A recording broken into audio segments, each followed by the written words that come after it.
Why do you look so sad? Me? Yeah.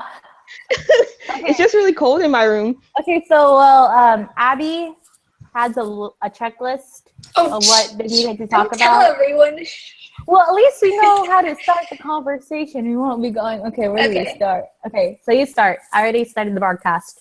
I'm not quite sure how you guys want to do this. Like, if you want to start a summary again, like we did with chapter 11.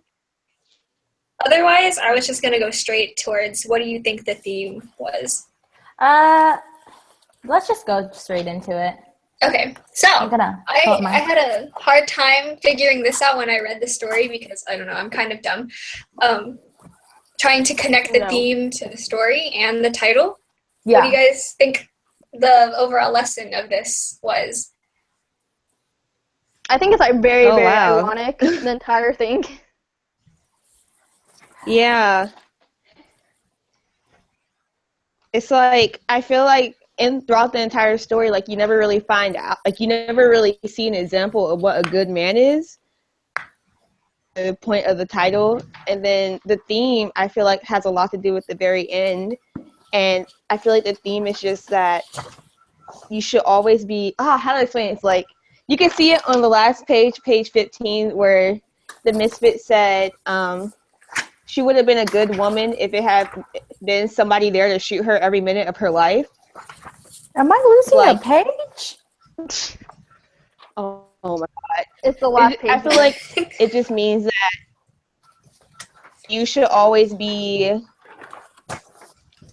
a good person. Like, no matter what situation you're in. You shouldn't have to fear for your life to be a good person. Yeah, like that. I feel like that was part of the theme. It's quite interesting. Any day now, Nina. Okay, how many pages are there supposed to be? Wait, is that even the right story? Oh, this is Interpreter of the Maladies. Oh my God. That's the right story. Carrying on. Did any of y'all have another question? Oh, hold on. I gotta consult my canvas. So, what do you think? How does justice play into this short story? Oh. Ooh.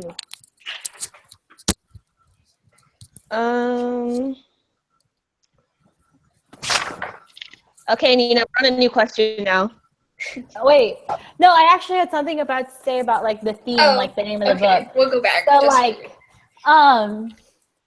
you know how it's, like, the name is, like, a good man is hard to find, and, like, throughout the story, they just kept on talking about, especially with the grandmother, feels like the characteristics of what to find in a good person. Like, they have to be a religious background, they have to be prim and proper, they have to be wealthy of some sort.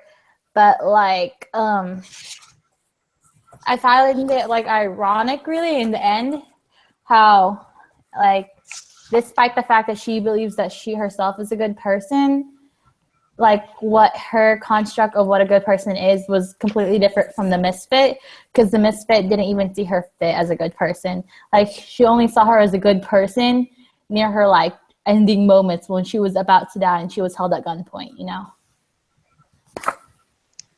And I also find it kind of interesting that, like, all throughout, like, his, like, little robbery of them, whenever he was killing them off, she didn't care anything about, like, the kids or, like, yeah, she was only concerned for her life. Yeah, she was only concerned about saving her life, and in the end, like, she got shot, and he even said that, like, take her off and throw her where you threw the others, because, like, in the end, she was just like the rest of them, like, she wasn't exceptionally good.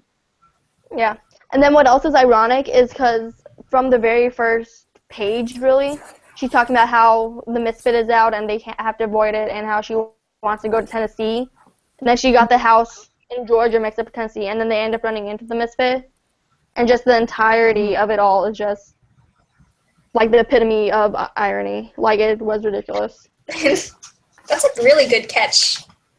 I'm impressed.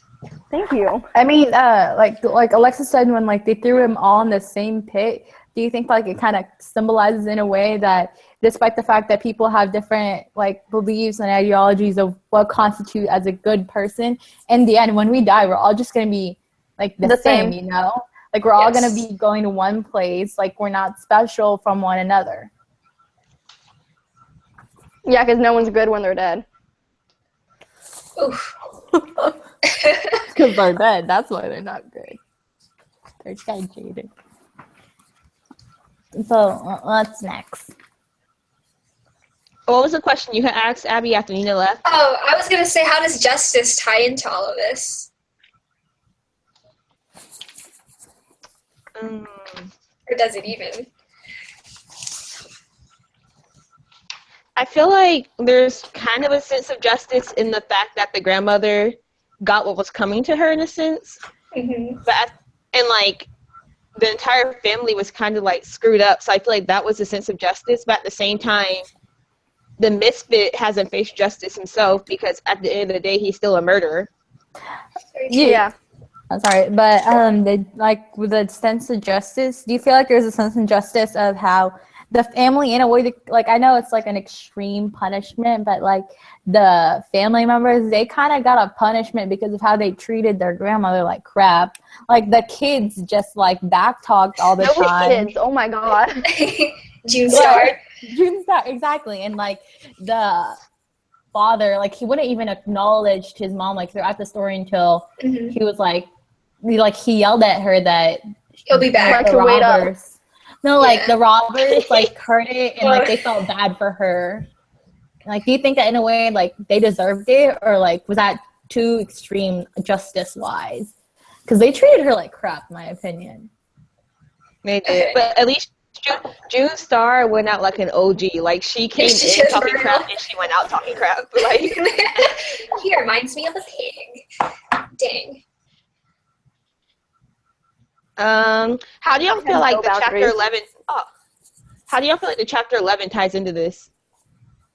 I think it was weird because I was gonna say, yeah, they treated her like crap, but I feel like nobody deserves to die because of something like that. But then connecting it back to the fact that like all violence has a symbol or like a connection to it, maybe they did deserve it. But that's my opinion. I mean, when you say that they did deserve it, like, by what standards do you believe that they deserve it? Like, was it something that they did or how they acted? I don't know. I'm not quite sure. Just how the short story was set up, because it was like foreshadowed hardcore that they were probably going to be arrested. So maybe like they were meant to die. What do you think like their death symbolized? Like, do you think each separate death, like the death of the father and the boy who went first, and then the death of June Star and the mom, and then her death at the end had different meanings? I think it was what you were saying, how like when like the goodness of one person while they're alive is all fine, but then when you die, you're all gonna end up in the same place anyway. So like that goodness isn't. I don't know. I think it may like symbolize like how the goodness is gone anyway when you die. You know? I kind of feel like Bailey's death kind of symbolized that you can't just become a good man like whenever it's like convenient for you to be a hero. Because like at the very end, like he finally spoke up and he was like, "Everybody shut up and let me handle this." But throughout that entire story, he hadn't said anything, and so I think it's kind of showing that you have to be a good man from the very beginning. Like a good man can't get it overnight. Yeah, you can't pick and choose when you want to be a good man.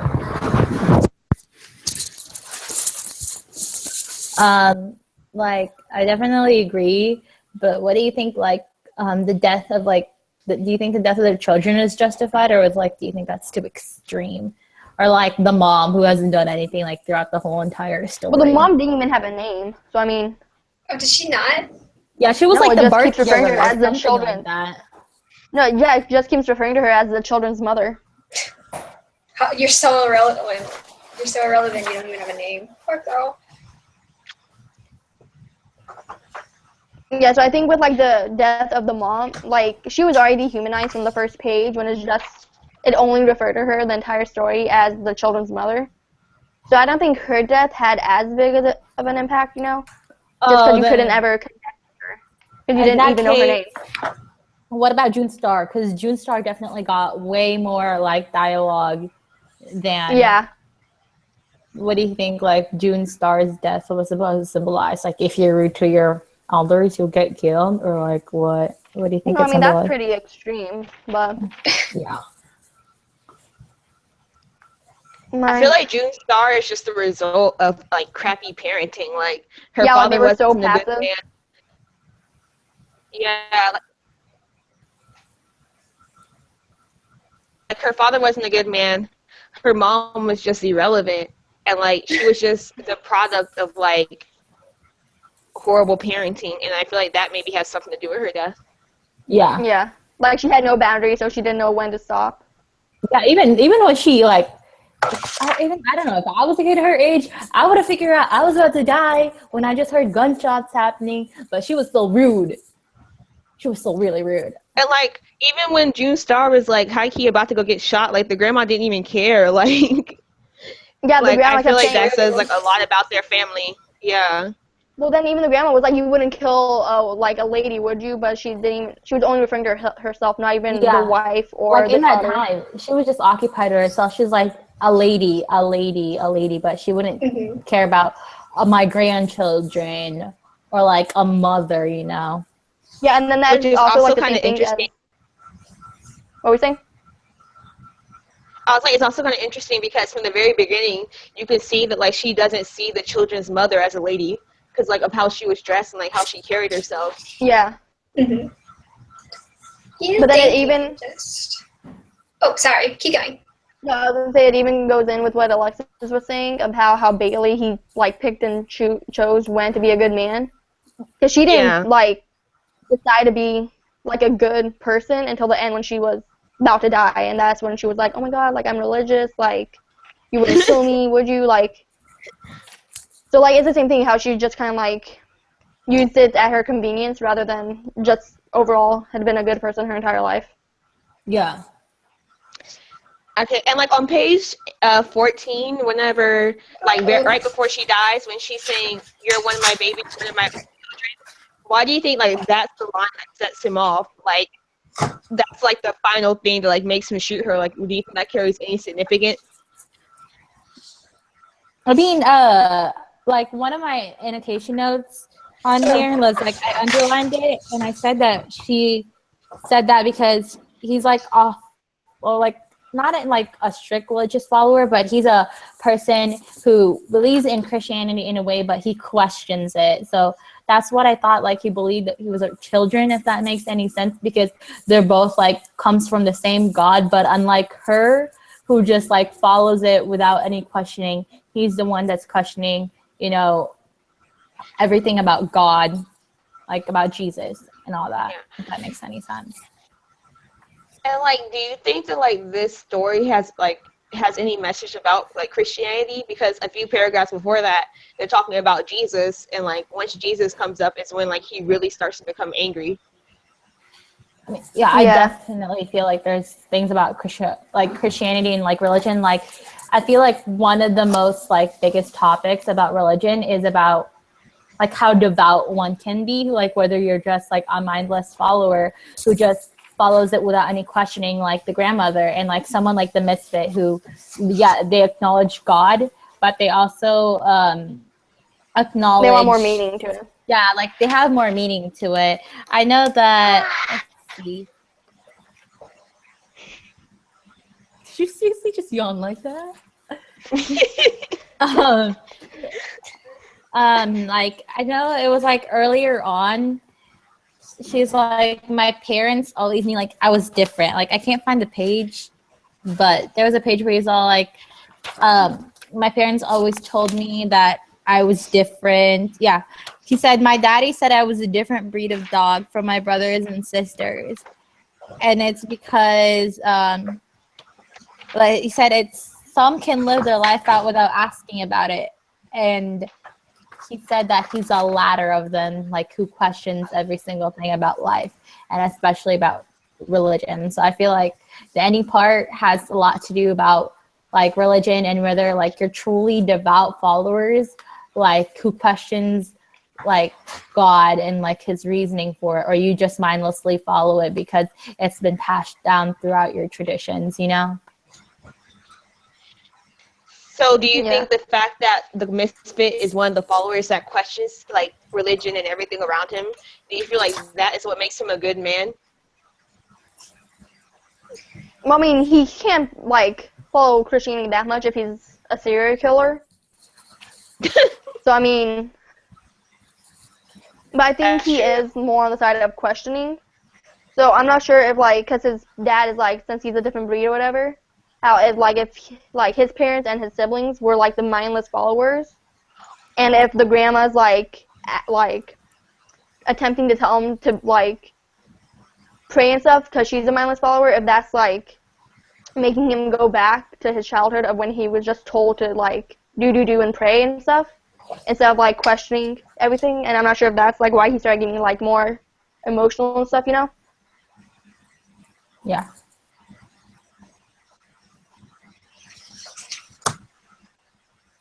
Okay. Abby, do you have anything to say? Not really. Like, not anything about like pertaining towards like the religion part of this story? I'm not quite sure.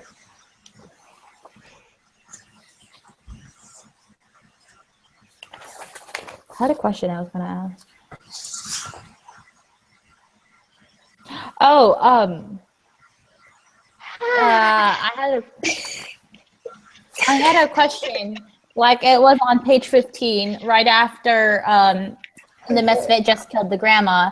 It describes it without his glasses. The misfit eyes were red-rimmed and pale and defenseless looking.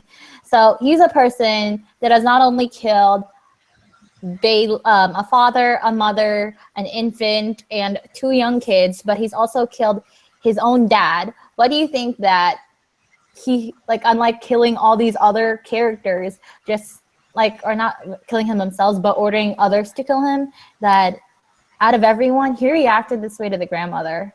Like, he had an emotional reaction to it. Like, I feel like definitely this crime was like a crime of passion.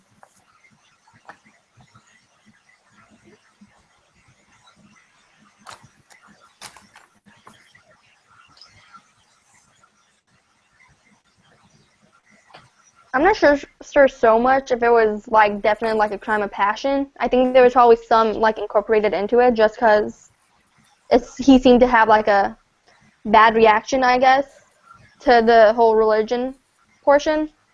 Yeah. But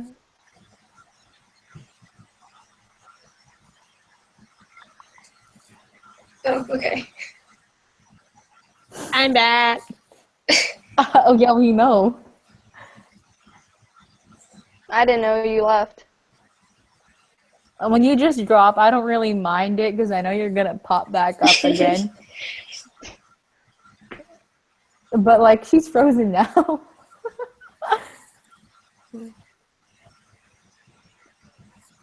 Do you want to do one last question, guys, and then wrap it up? We can. How much is left on your list, Abby? Oh, I think we hit most of them because we did irony a lot. Yeah. And then I feel like we just did characterization with the whole religious portion. And with the grandmother's lady, I'm better than everyone type deal. Yeah. That's all on my list. So we good? We should be. Is there anything anybody else any wants last to say questions? Yeah. I think Alexis is still frozen. I'll just tell her we're about to end it. Oh, she just... Is she back? Nope. No, she's dropped. Oh, there she is. Michael. Are you going to freeze again? Is she frozen again? I think she already is frozen again.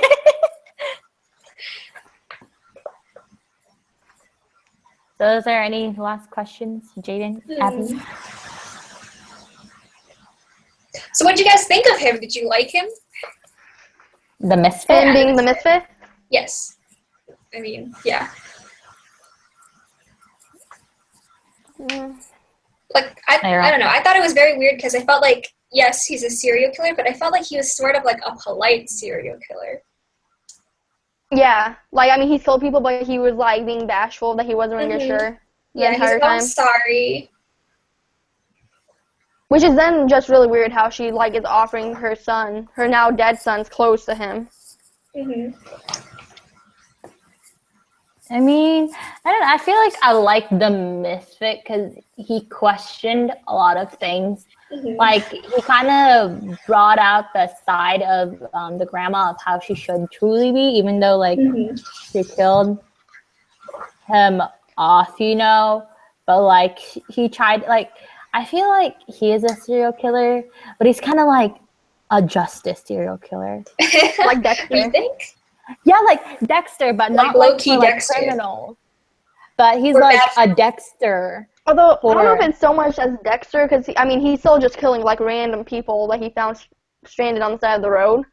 Yeah. He needed the clothes. So, I mean, yeah. And then I'm sure the people the clothes they were wearing when they showed up were people that they killed probably 10 minutes Probably, I before. wouldn't be surprised. But like, I feel like he's a Dexter of people who don't like truly realize like meaning of their life, you know, in a way. If that makes any sense. Yeah.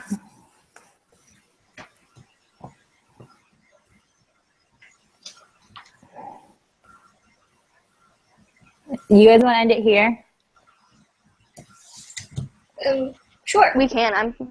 Okay, I'll just stop the broadcast and then I'll send you guys each the link individially. And then Alexis should be fine because she was here the majority of the time. Mhm. So we should be all good. And then only one person has to send it, right? I'm not sure about that. I don't know. Maybe like I know Abby will probably have to send it because she's in a different class. But I don't know about us. I feel like one of us can send it and we'll be fine. Yeah. Okay. Right. Bye guys. Night. Have a good night. Thank Good night. you. You as well.